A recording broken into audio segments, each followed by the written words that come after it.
Salut, c'est Trado. Voilà la vidéo de mise à jour pour l'indice parisien. Nouvelle séance avec une très forte amplitude.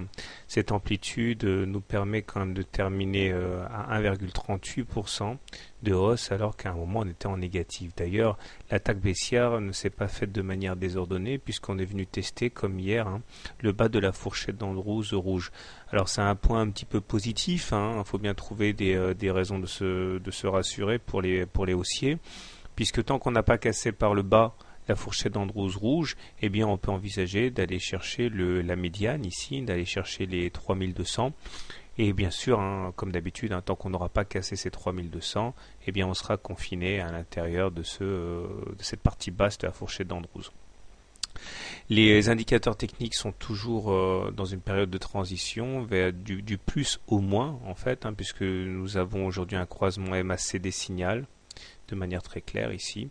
Donc c'est une chose qui est assez négative, surtout lorsqu'elle est combinée à un momentum qui est négatif.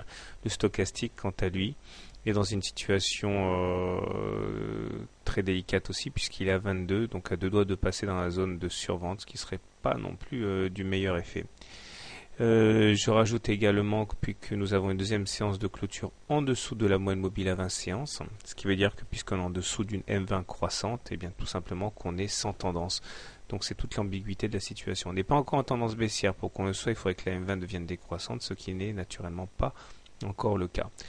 Comme l'a recommandé Speed hier, si on trace les Fibo, non pas à partir du 4 octobre comme je l'ai fait hier, mais plutôt à partir du début du rebond, à savoir le 23 septembre, eh bien on arrive à un résultat qui est plus probant, merci Speed. Et voilà où on en est, c'est-à-dire qu'on remarque qu'aujourd'hui on est venu tester pile poil les 50% de retracement de Fibonacci.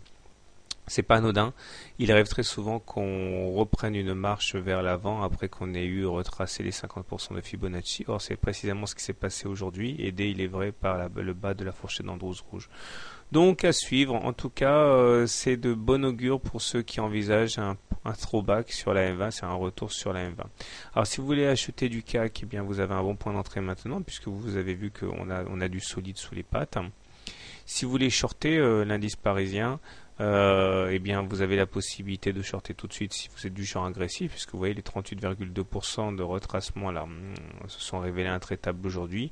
Si vous voulez soigner votre point d'entrée, vous attendez plutôt qu'on aille échouer à dépasser la M20 pour shorter.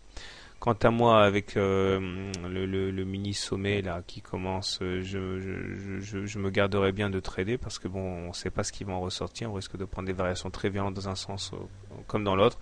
Surtout encore une fois qu'on est sans tendance puisqu'on est en dessous d'une M20 haussière. Donc voilà, donc pour moi je vais aller trader l'or. Voilà. Bonne soirée, bon trade, à demain et merci d'être toujours de plus en plus nombreux à me suivre.